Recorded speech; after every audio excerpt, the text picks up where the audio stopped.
All right, so my plan is to make a bobblehead. I think I'm gonna probably go with like a witch or a wizard. First thing I wanna do with the block of clay that's probably similar to what I've already given you. I've wedged it and then I've kind of modeled it into a block form. I don't need all of this for my pinch pot, which is gonna be the body of my witch or my wizard. So I'm gonna cut this in half. Thinking maybe, this is probably about 2 pounds of clay. Thinking maybe just a little bit more than half. And then I'm gonna model it into a ball of clay.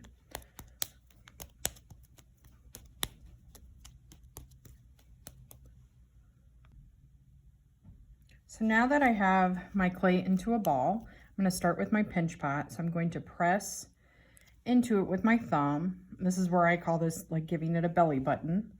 And then I'm going to take the meaty part of my thumb and press down into it and out to kind of blend it and smooth it. And then after I do that, I kind of pick it up a little bit and rotate it. So remember, you have one hand that's always doing the manipulating, the modeling the clay, and then you have the other hand that's the supporting hand to keep it from falling. So I'm just kind of pressing down with my thumb and out to smooth it and stretch it.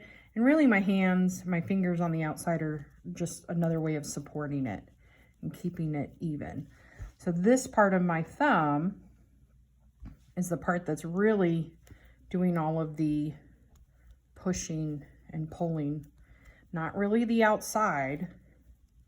It's more of what's going on the inside of your pinch pot. A lot of people, you know, when they grip it, they squeeze it, and then you end up with all of these kind of stretched on the outside and these fingerprints. So really it's about the inside as you slowly stretch it out. I see a lot of students try and do this. You don't want to do that. Remember, always support and use your dominant hand or whichever hand feels most comfortable. If you start getting cracks in your clay, that's okay. It's going to happen a little bit. I just smooth them out. Now I'm going to leave a little bit extra down at the bottom than I normally would, because that's going to be modeled into, you know, I have the pinch pot body, but then it needs to kind of come into almost like a cone shape so that the head can sit on the really elongated neck part. So I'm just kind of thinning this out, rotating it. Remember, it's all about the inside of the pot.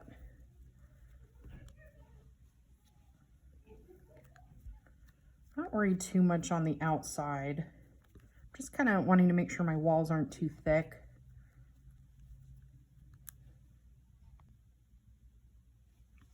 Now that I've gotten my pinch pot into the form that I want, I know the outside is a little bit lumpy. I'm not too worried about that right now.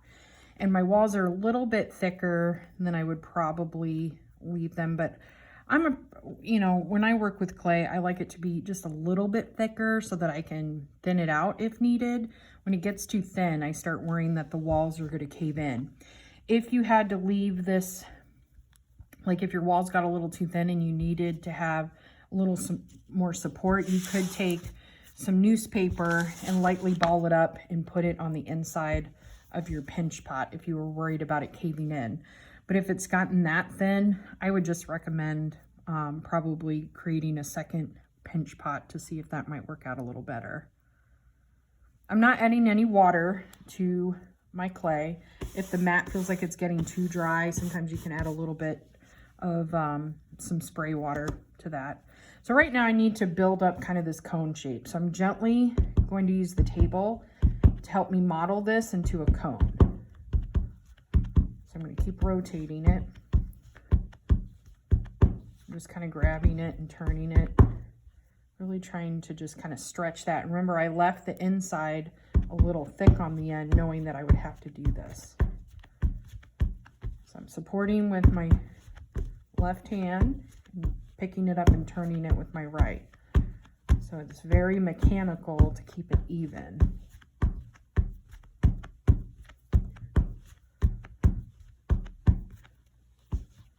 Clay is kind of loud, so don't feel bad for making noise. That's expected.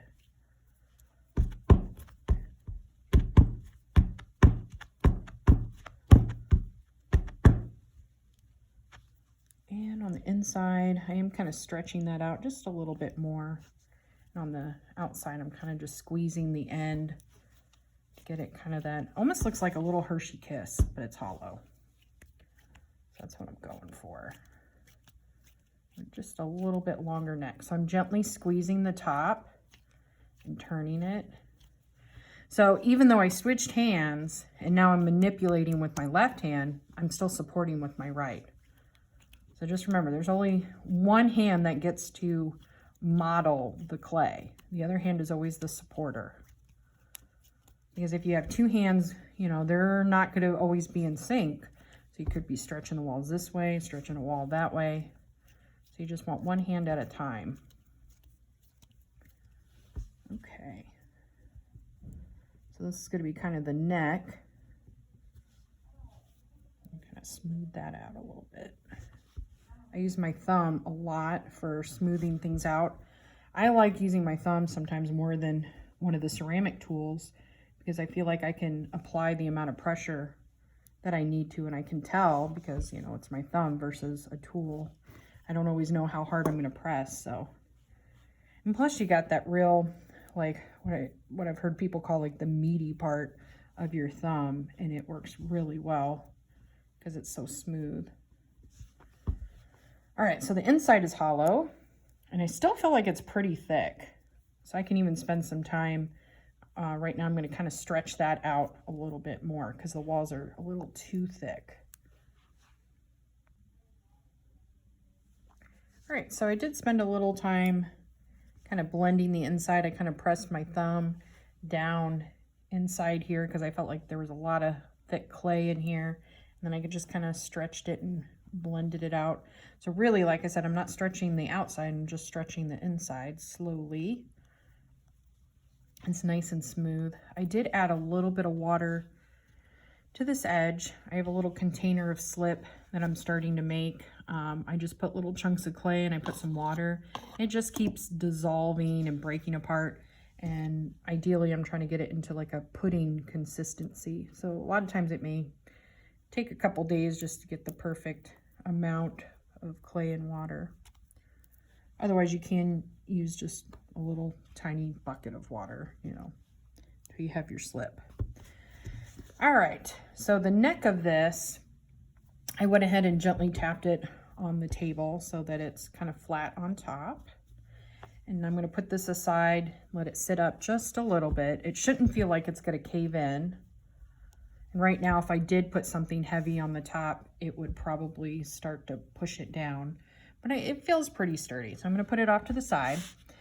Now I'm going to work with making a smaller pinch pot, which is going to serve as the head of my sculpture. So I took my extra piece of clay, and as you can see, I cut some pieces off of it. I know that my pinch pot's going to be a little bit bigger than this because I'm going to hollow it out. If it ends up being too big, there are some options that I might be able to cut part of it off. So hopefully this is the right amount. We shall see. Belly button. So I press my thumb on the inside, gently pressing my thumb down and into the walls. Just kind of supporting with my four fingers on the outside, supporting with my other hand. Turning it until I get a pinch pot. So I'm going to tap this just like the first one. I'm thinking I might tap it a little bit to have a cone shape to help with giving my wizard a hat. I'm just kind of rotating it.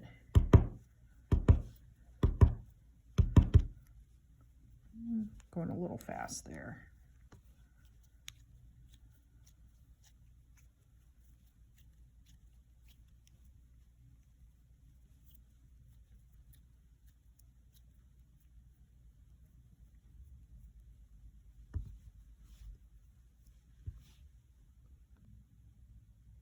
So I felt like the other piece was just getting a little bit too big. So I put that one off to the side and I took a smaller piece of clay, rolled it into a ball, and I'm going to see if maybe this one will be a better size. Felt like that one was just huge. And I guess your bobblehead could have a larger head, depending on on your design that you're envisioning. I need just a little bit of water, starting to separate a little bit.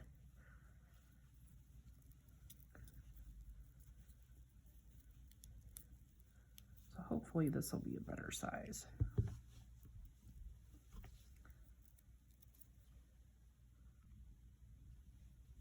So I have my pinch pot and I'm wanting to bring the edges inward a little bit, so I'm just using the table to kind of tap it slowly into place. Because if I should just push it all in there, you know, it is gonna wrinkle because it's getting a little bit smaller. But I kind of wanted it to round it a little bit more for the head. And I think I'm feeling a lot better about this size versus this other one I had. A little too large. So I would say the piece of clay, the size that I started with, was probably like even a little bit smaller than a golf ball for the head. And you know what, it's okay. If you take a piece of clay and you try it out and it's not working, it's okay to get another piece of clay or wedge this and try again. That's part of art. It's not mistakes, it's just trial and error, or trying it out, seeing if it works, and then reassess. Don't feel bad about it. All right, so this is gonna be my head of my bobblehead. And that feels actually a little too tight. I want it to have wiggle room. So maybe I made it too small. So I'm stretching it back out again. If I want to, I can put a little supporting newspaper on the inside. If I'm going to be adding a hat to the top of this, I'll probably cut the top off just so I have access into the hat. There we go. I wonder if I end up pointing that, maybe it'll, there we go. Right now it kind of looks like just a mushroom, but hopefully it will look like a wizard.